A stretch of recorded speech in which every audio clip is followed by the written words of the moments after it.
horse boys. I like killing horse boys. They twinkle when they die.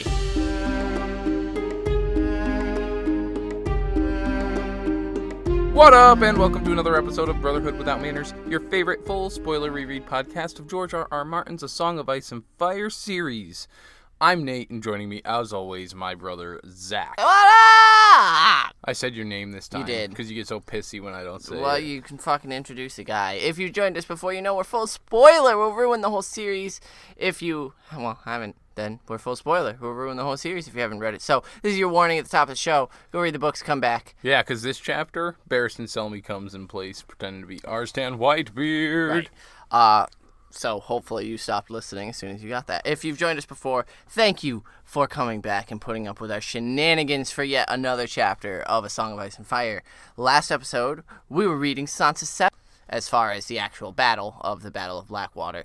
Sansa was in Maegor's Holdfast, the Queen's Ballroom, with Cersei and the other high ladies and some of the old and infirm men.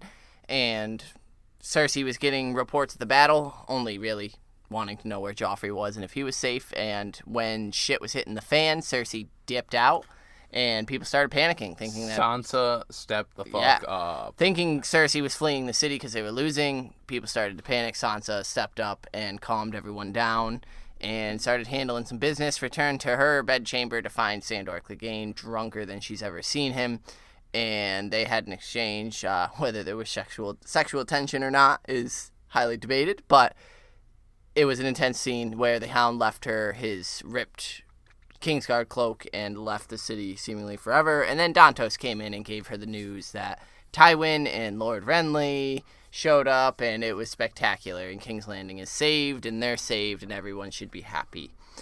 And so now we are reading Daenerys 5. Yeah, so last we left Daenerys, she had finally made her way into the House of the Undying. Right, having no other options for ships. Everyone was denying her. She turned to the warlocks in the House of the Undying, drank some crazy, trippy potion, and had some crazy, trippy visions. Yeah. And a lot of foreshadowing, as we in the community like to point out endlessly. Yeah, so we won't go through every single thing she went through there. But in the end, that was for. They attempted to suck the life force out of her, being dry, husky, gross things themselves, and Drogon burnt the shit out of what seems to be their collective heart and killed a few of them, and Dany left as the Palace of Dust was crumbling, and she fucked him up.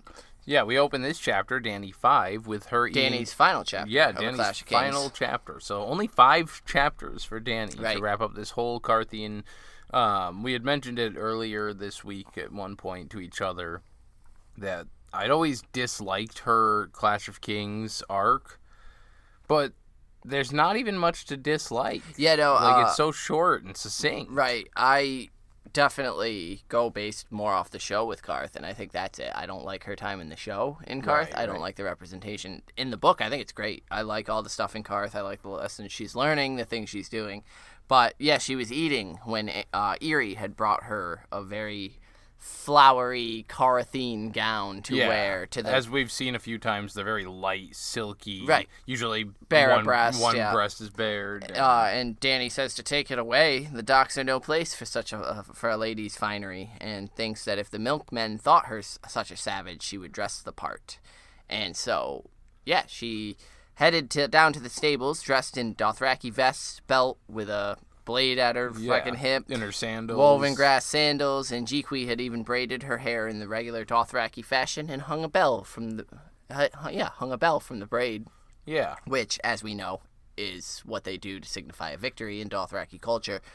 Dany protested, saying she had won no victories, but Jiqui's like, Khaleesi, you burned the Magi in the House of Dust and sent their souls to hell. It is known. It is known. You sent their souls to dust. And again, Dany's like, that was more Drogon than me, but I'll take what I can get because the Dothraki will follow her more for it. And no one says anything as they ride out.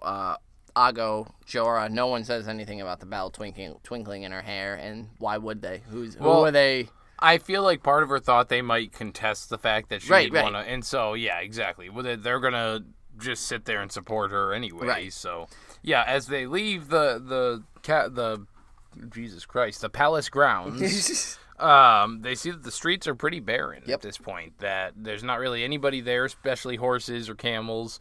Mainly it's just children, beggars, and the scum of the streets floating about through here. Which is an interesting part of Karth that they don't really broadcast, and we don't, it's always grand spectacle. But there is a poor district in Karth. Yeah, and she sees them, and when she does, she goes, "They know who I am, but they don't love me."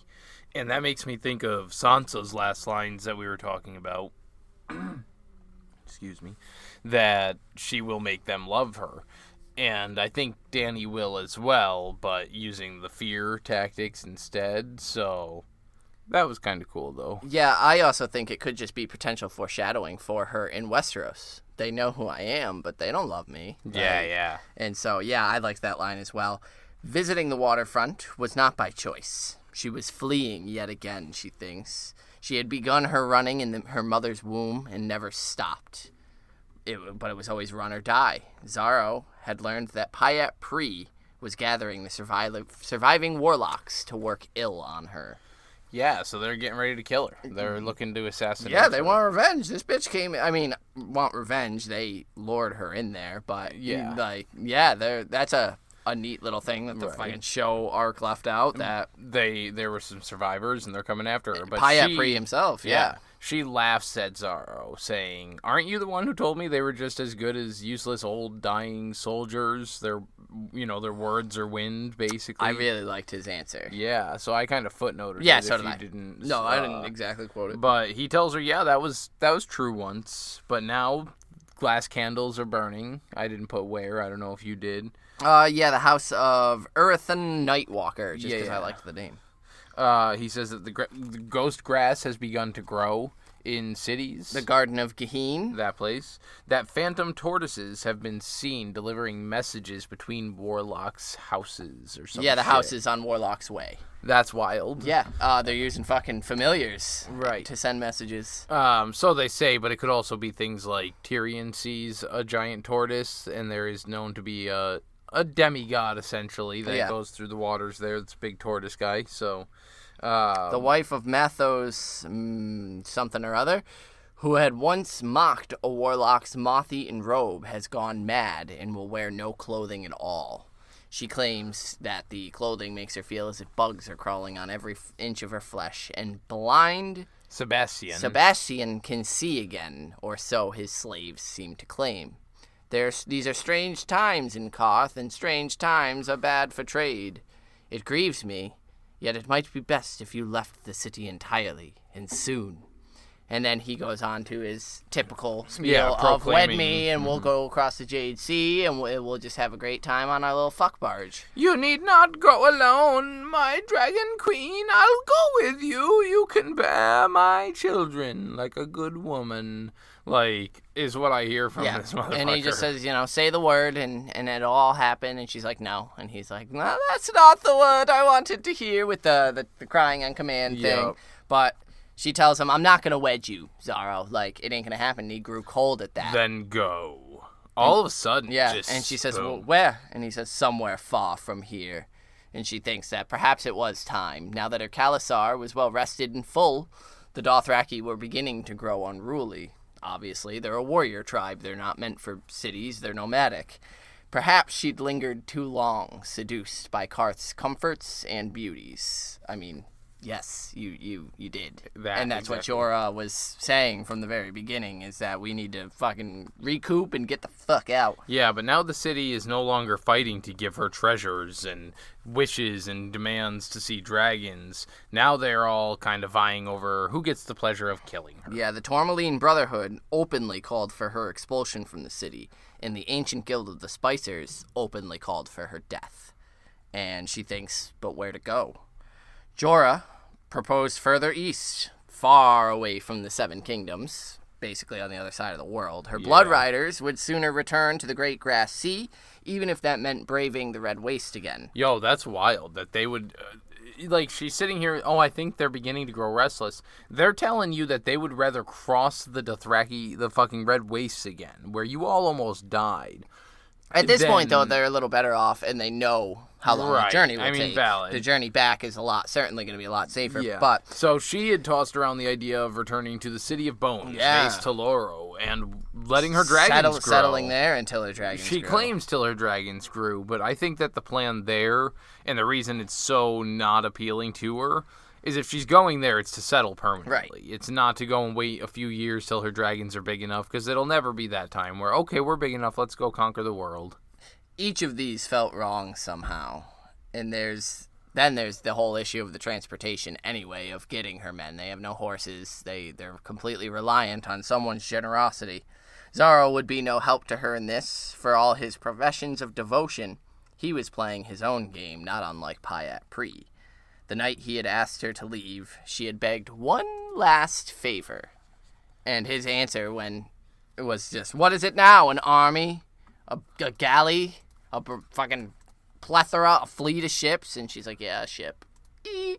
And so he says, speak no more of gifts. I'm a tradesman, so let's trade. I will give you 10 of the finest ships in the world for one of your dragons. And Dany's like, And he's like, So that's basically where it goes until Dany's like, listen, basically, if you will give me a third of the world's ships, I'll give you one of my dragons. Because that's basically what they're worth. What she's equating them to. And he calls her mad. He says, as I feared, entering the warlocks' palace of dust has made you mad. 1/3 all the world's ships. And she hadn't seen him since. Now, I think that line's kind of important. Because she's very much so in the way that Cersei does, using that my children, her dragons, and that's her driving force. Yeah, a mother doesn't sell her children. There's no fee. Like, I could say a third, I could say all the ships. It means the same thing. Yeah. I'm not actually selling I'm not giving you a dragon. But she's called mad over it. Yeah. And I think that's an important thing. This guy this is I think alludes to the upcoming Unsullied with the dragon trade, where she would never trade a dragon. She said that right here, that she is not willing to give up a dragon unless it's for something as ridiculous as you need to be coming to the table with like a third of the world's ships. Right. In order for it to even be a serious proposition for her. And so I think that's also hinting at Storm when she goes to Marine or wherever the fuck it is and gets the Unsullied. Yeah. Yeah, it's good shit. I really like this. I really, really, really like this chapter. But she hadn't seen him since then. Messages were delivered via his seneschal, and each one was colder than the last. She must quit his house. He was done feeding her and her people, and he demanded the return of the gifts he had gave her, saying that she accepted them in bad faith. What a dick. What a dick. Just immediately like, nope, bye, fine, fuck you just because you didn't marry me. So she kind of thinks on this while she's riding if Pyat and Xaro are the two of the three treasons that she heard of in the House of the Undying. She's absolutely convinced that Miri is the one for blood. Yeah. And then, she's like, are Pyat Pri and Xaro the other two? And then she thinks, no, because Xaro loved me not at all. And Pyat wasn't in it for gold. There was no gold in it for him. So we know now. We think is Jorah is love. I don't think Jorah fits any of these. No. I really don't, because Jorah would, for me, be, if anything, it'd be blood. It'd be his home of Westeros, but he stopped that betrayal. I didn't see the treason. And him betraying her for love, he loves her. There's no betrayal he's gonna do to her that's for love, for his love of her. So I don't think Jorah fits any of them. Cool. And I think Mirri Maz Duur could be the first one. I see why Blood for Blood, Drogo and Rakaro were killed with it. So like that one I could see for blood. And then the other two, I actually think Brown Ben Plum is... Rakaro? Yeah, her son, her unborn... Rhaego, not Rakaro. Rakaro's her blood rider. Rakaro is her blood rider. I meant Rhaego, yeah. Rhaego cool. And Drogo, blood. And so I think actually like Brown Ben Plum is the gold, but... Yeah, I don't think Jorah fits any of them. Anyway, so as they keep riding, the streets keep getting emptier and emptier, even less people are showing up, and her thoughts keep going back to the House of the Undying. And she thinks about the 3 heads of the dragon that she had heard of, and she asks Jorah if it means anything to him. And the first thing he mentions is your sigil, yo. And she's like, yeah, but no dragon ever had 3 heads. And he's like, yeah, but it's meant to be Aegon and his sister wives. And she's like, yeah, I fucking know all that, dude. And he's like, listen, you're putting way too much stock in the shit you saw in there. Like, shit was whack. Warlocks are fucking crazy. Like, why you tripping? And she can't let it go. And she mentioned seeing Rhaegar. She's like, the things I saw in there. But then she gives this detailed description of his harp. And George is kind of like, he played a harp that was kind of like that one. Yeah, I guess that could have been him. And Dany says he was speaking to a woman, and they named babe Aegon, talking about his song. And she's like, well, he was Elia, his wife Elia, gave birth to his son Aegon.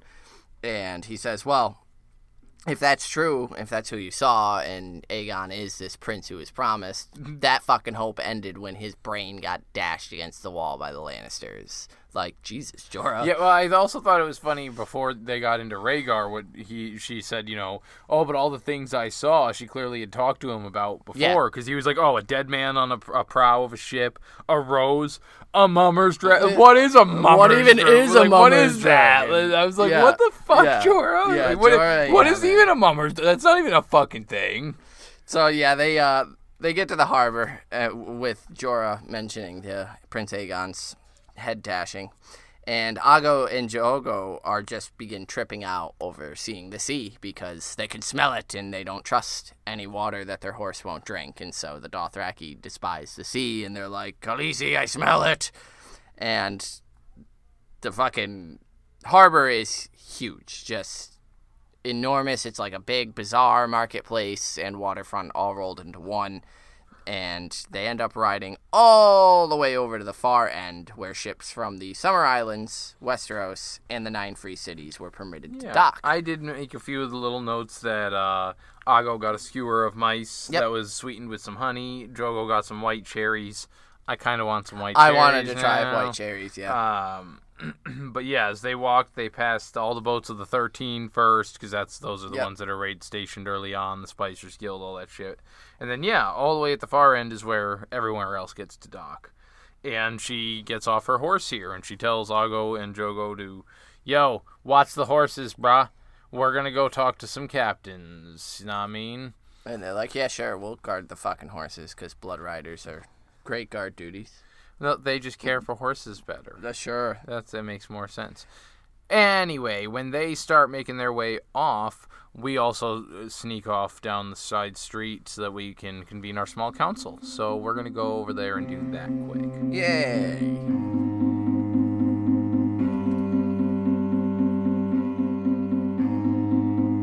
Yes, we're here in the small council. This is it. That's about as much enthusiasm as you're going to get, except for me right now, because we got this sick, tight email from Sarah via the Gmail, which wait a couple minutes and, hopefully 30 seconds, and you'll get it. But she says, hello, brothers. What up? Hello, America.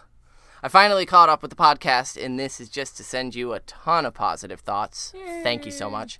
I can't possibly begin to understand how tough this moment is for you with your job, Nate's job in social services. So he's still out there fighting the fight with this quarantine. I feel like I'm writing to you from the future, as things are definitely looking better here in Tuscany, while news from the U.S. of A. still seems to come straight from the Book of Revelations. Pray for us. Be kind to yourself. Take your time. Play D&D if you can. New content can wait. We appreciate that, but it's a nice driving force for us. It keeps us busy and distracted from the... And D&D's kind of hard. We're doing a social distancing thing because, we're responsible peoples. But we are painting our minis, and that's a fucking blast. I love these last Sansa chapters, by the way, and I deeply enjoyed your fun analysis, as usual. And who doesn't have a soft spot for the Hound? His relationship with Sansa is interesting, and I wonder if he sees in her and her youth the possibility of renewal and redemption. Sorry, I got mixed up there. The questionable sexual tension is there, but it might be hiding the desperate need of a sense of belonging. Virtually sending you some strong café, as I am short on Dornish Red right now. Best, Sarah. We could tell you, Sarah, that we're not actually that big of alcohol drinkers ourselves, so we prefer the cafe way more than the alcohol. Absolutely. Unless it was actually like a bottle of Dornish Red, because we aren't opposed to some wine. No, absolutely. But yeah, no, we're not. Thank you so much. Thanks for the warm words. thoughts. The sort of letting us off the hook a little bit because we're super rigid on ourselves as far as getting content out on the days we say we're going to, and we've tried very hard not to let any of the crazy stuff happening in our country right now dissuade us from doing that. But anyway, the purpose of the small council, thank you, Sarah, for the email. It was great. Is to let you know how you can also write in like Sarah did, which that email address she sent it to us was without manners at Gmail. Wait, without manners brotherhood at gmail.com. This guy's got it. Nate's on Twitter at Manners Without. I'm on Twitter at Carstark92. You can find us on Facebook at Facebook.com/Brotherhood Podcast. And you can also find us on Patreon. Patreon.com/MannersWithout. As we've said before, Patreoners, we have some other things. Backwards, it's Patreon.com/Without Manners. That one. We have some things we're working on for you. We know we've been lax in getting out an episode, like we said. Yeah, crazy if you stuff. love what we do, go in, log in, and register for the 2020 Podcast Awards and vote for your boys in the Comedy and the People's Choice Awards. Because, right now it's just nominations. Get us on that ballot. Because we're fucking funny, bro. Yeah. So, I think that's it. Yeah, use our Stitcher code Brotherhood, rate, review, subscribe. Tell your friends about us. Oh, pop over to the YouTube for some tight discussion. Yeah, the wonderful ladies Amelia and Stephanie over there are always keeping the discussion going. And similarly, if we don't respond, Stephanie and Amelia, it's just because you guys just one-up us every time. Yeah, You're so much better than us. If you were angered about my sexual tension comments with the Hound, not that everybody was, but those two girls put it into much more eloquent language than I ever could, and so go give those a read, or just go give us a listen there and join the conversation. Add what your thoughts are to that. Anyway, we'll let you get back to Dany's last chapter. Yeah. Alrighty. All right.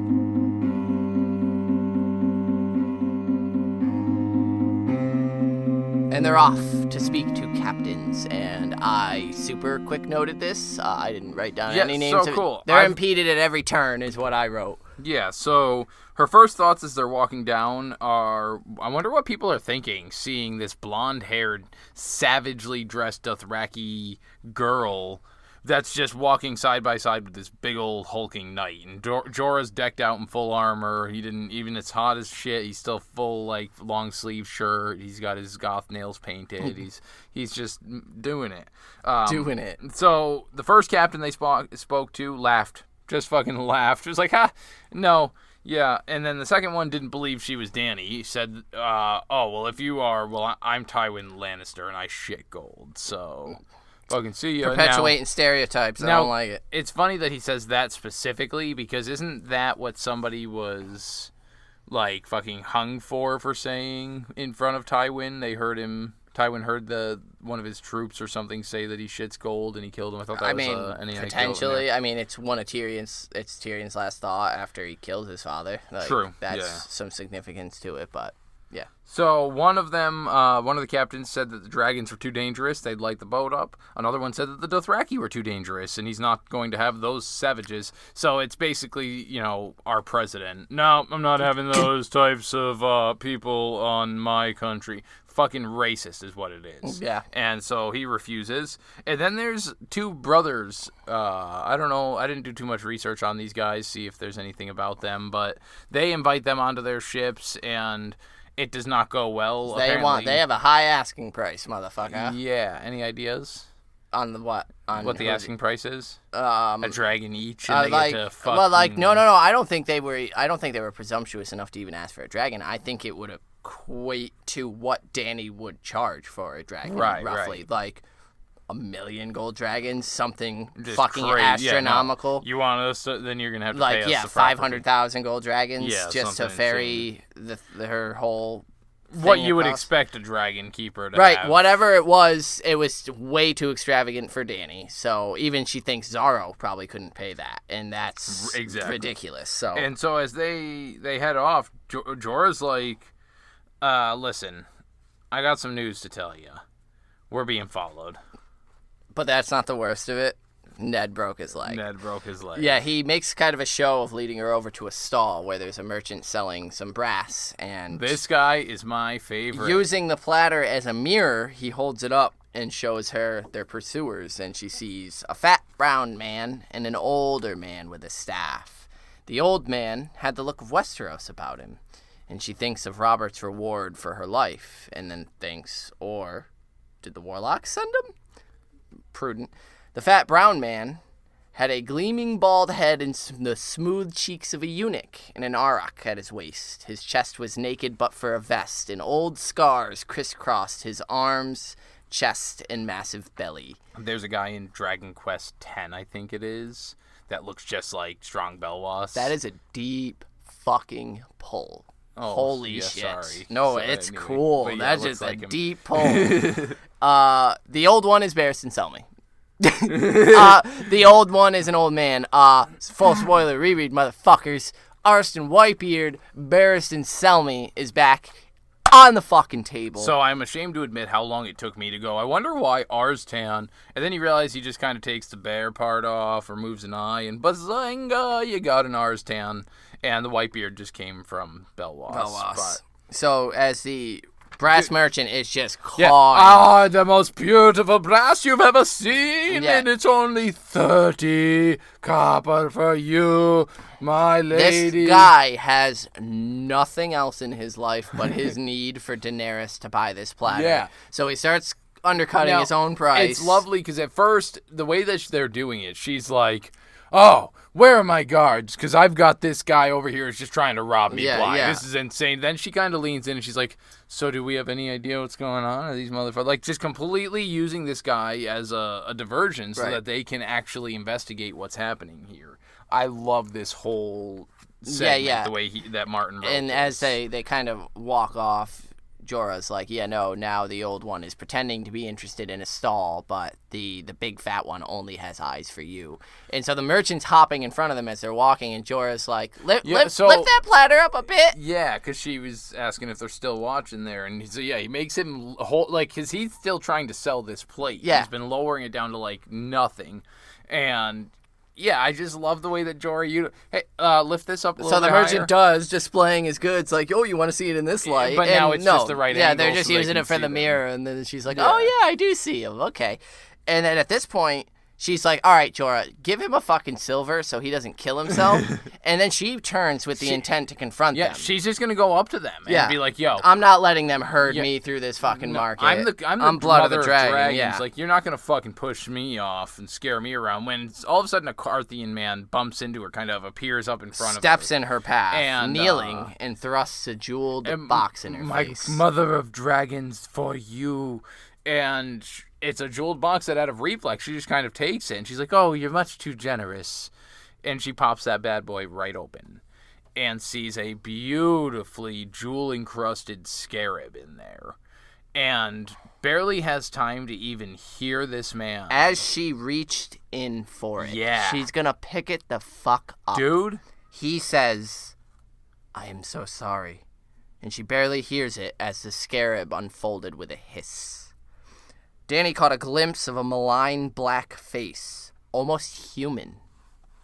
Is this warlock magic? Yes. No. So this is similar actually to how it is done in the show with the Manticore. The back is similar to like a cobra. Or something like that. I don't. The one in the show did not have fucking human-looking face. No, it's got that face painted on it, like the black face. I am calling bullshit. This is some creepy demon fucking shit with warlocks. Like, it's got a malign black face, almost human looking, like almost human, like ghost spectral, like similar to what's in the show. I think you're reaching. I don't think so. And a arched tail dripping venom. Yeah. Suddenly, the box flew from her hand in pieces, pain exploding in her fingers, and people begin screaming and shoving. Jorah slams past her as Dany stumbles to a knee. Now, I really like how, again, this whole type, the way that Martin writes this, we know that Barry the Bold just helped her out, saved her life, but it very well could be that this thing just stung her hand and she dropped that box. Yeah. Before he explains that as she's, because Jorah kind of bumped her to her knee. Yeah. And he's kind of looking for the Carthian that fucked her up, and that's when Arstan is there. Yep. And he's like, I'm so sorry. Well, the old man drove the butt of his staff into the ground, and Aggo came through, riding through an egg seller's stall, and vaulted from his saddle. Drogo's whip cracked. Sir Jorah slammed the eunuch over the head with the brass platter. It's straight up fucking WWE in this. Jorah's got the chair. He's going at him. No kidding. And I just love that Drogo just comes flying through the egg seller's cart. Of all the carts that there are, just scattering chicken eggs everywhere, blowing them all up. Yeah, it's fucking great. But Arstan is there, and he tells her, Your Grace, I'm sorry. I beg your pardons. I love that he calls her Your Grace. I think it's dead. And he starts to say, I had to knock it away, but her fucking blood riders are on him. Yeah, they just chokehold this motherfucker. Pushing him to a knee, knocking his staff away, and pressing a dagger to his throat. They ask if Dany would like to see the color of his blood. And she's like, yo, chill. She commands him release and then ran between Jorah and the eunuch. The eunuch had knocked Jorah on the ground. As a rock and longsword flash from their sheaths, Dany commands them both to put down their steel. And Mormont is cautious. He's like, yo, they attacked you. And she says, they were defending me. It was the Carthian. And she looks around. He was a sorrowful he's gone. Man. Yeah, and he was a sorrowful man. He apologized, as we know, right before he did it.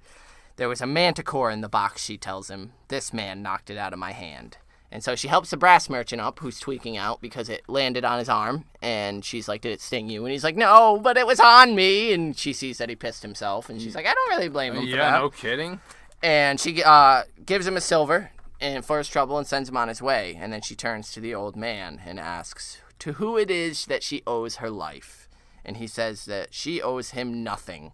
He is called Arstan, though Belwas named him Whitebeard on the voyage here. And though released, he remains on one knee before her, which I liked. Yeah. And Aggo examines his staff, and scrapes the remains of the Manticore off, and then hands it back to him. Mm-hmm. Which I thought was kind of neat, too, that he's like, oh, yeah, no, you got the fucking thing. So the eunuch introduces himself as Strong Belwas, and says, I let each opponent cut me once before I kill them, and that's why he's all crisscrossed with scars, and there's a lot. He says, count them, and you'll know how many men Strong Belwas has killed, and she's like, I don't need to count them, there's a lot, I get it. I got it. So she's like, why are you guys here, though? And Belwas says that he was sold originally, and when he was sold from Marine to the fat man with the sweet stink in his hair. He sent Belwas with Whitebeard to serve him. And Dany's like, you were sent by Illyrio? And Arstan, Barry the Bold's like, fuck yeah, we were. He sent us Major to come help you and summon you back to Pentos. He needs you back there because Westeros is in fucking ruins. Well, he tells her, we were following you because we weren't sure it was you. Like, we were expecting, and she laughs. She's like, someone more regal. I get it. Like, I'm in Dothraki, and I don't have my dragons. And she says, you speak the common tongue well, sir. Because Arstan had switched up his language from Valyrian to common. And she says, are you from Westeros? And I love this, that he goes through his fucking history. Yeah. Where he was born, the Dornish Who he Marches. squired for. Who he squired, a Lord of House Swan. Mm-hmm. Like, kept it vague enough, though, that Jorah doesn't immediately pick out who the fuck he is. And Jorah gets dickish and is like, a bit old for squiring, aren't you now? Because he says he squires for Belwas. And he's like, it's never too old to serve. Like, fuck you, Jorah. You don't know. You're a fucking traitor. And not too old to serve, Lord Mormont. And Jorah's like, you know me? And he's like, aye, I saw you at Lannisport when you were in the tourney. I saw you at Pike. Fighting on the shores. And Jorah, thinks, you're vaguely familiar, but I'm no longer people were on Pike, and I'm no longer a lord, though I am a knight. And Dany's like, indeed, he is a knight of my queen's guard. And she notes that Arstan has this quiet dignity about him that she really fucking likes. Yeah. So she then introduces him to her blood riders and, explains that they were there when the dragons were born. Horse boys. I like killing horse boys. They twinkle when they die. Belwas is a badass. He's a fucking gem. Aggo and Belwas have a little standoff about it, but Dany tells Belwas, "You will respect my men, or you will leave my service, and with more scars than you entered in." Yeah, and this is where she says, "Why were you sent here?" And they're like, "Dragons. Dragons. They need your help." And Barry tells her, "Yeah, the Westeros is in ruins. The Seven Kingdoms need you. Robert the dead. Usurper is dead. When I left, there were 4 kings and no justice in the land." Joy bloomed in her heart, but she keeps her shit together, and she mentions that she has her dragons, her Khalasar, and her horses that need to come with her. And Belwas, "We take all. It does not matter. Fat man hires 3 ships for his little silver-haired queen." And Arstan confirms. He's like, "Yeah, they're all waiting. One's out to sea, but they're the other 2 are right over there. They're right there."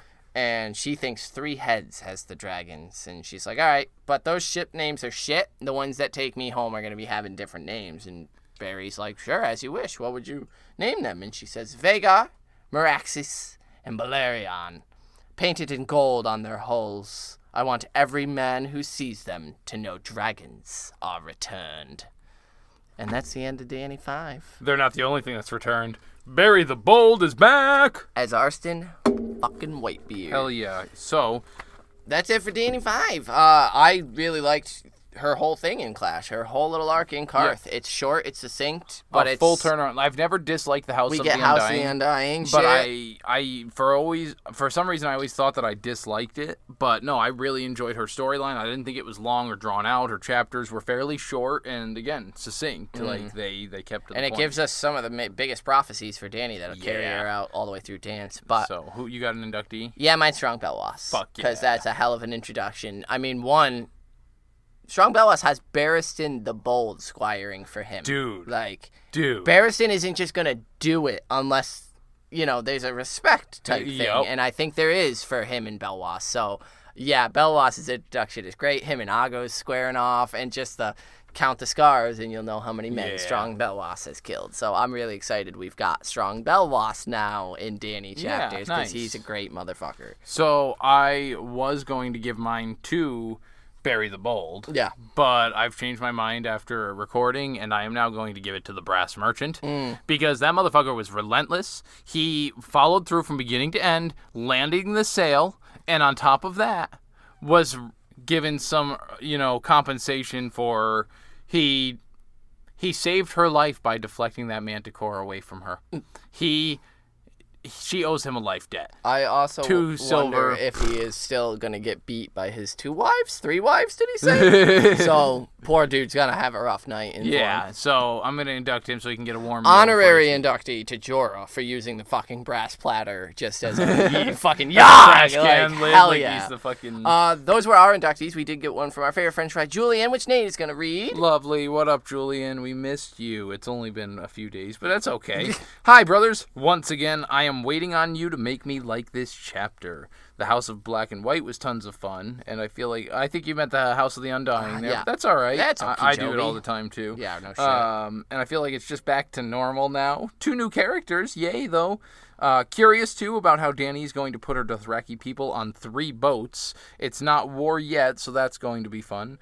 As for my inductee, it's going to be the 2 captains of Quicksilver and Greyhound. 2 brothers to the Brotherhood created by true brothers. I like it. And Greyhound is a badass name, even for a boat. Valar Scarabarris. At least those 2 brothers know how to fucking host a queen, man. True. Here, come to our ship. There's no strings attached. Like, you just, we'll eat, we'll talk business. So, Julian, as always, thank you much. Yes, we hope you're staying safe in France. Yeah. And Sarah out in Italy, Stephanie, all of our wonderful listeners that write in frequently. We hope you guys are also all staying safe. And anyone who doesn't write in is just listening. Stay the fuck safe, man. Yeah, that.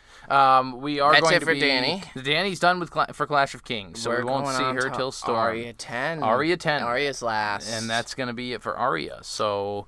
Are you excited for Arya? I'm very excited. They're leaving Harrenhal. It's going to be sick. So get us your inductees for Arya. The rain will wash them clean again. Yeah, that was one of your questions on our episode. It was on Sir Buckley's. Sporkle Spectacular. Anyway, send us your inductees for Arya 10, and after that, I'm not quite sure who it is. I think it's Sansa, actually. Sansa probably. But yeah, last Arya chapter. 10 is next. Last chapter. Hit us up. We're getting there. We're almost done. We'll catch you on the next one. Bella Daenerys. Peace.